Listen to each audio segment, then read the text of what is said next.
রমজান মাসের কি যে শান, নাজিল হলো আল কোরআন। রমজান মাসের কি যে শান, নাজিল হলো আল কোরআন। হায়রে সবে কদর রমজান শেষে লও না খুঁজিয়া, হায়রে সবে কদর রমজান শেষে লও না খুঁজিয়া।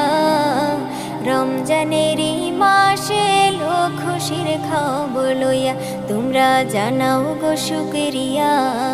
রমজানেরই মাসে এলো খুশির খবর লইয়া, খুশির খবর লইয়া তোমরা জানাও গো শুকরিয়া। রমজানেরই মাসে এলো খুশির খবর লইয়া, তোমরা জানাও গো শুকরিয়া। রমজানেরই মাসে এলো খুশির খবর লইয়া।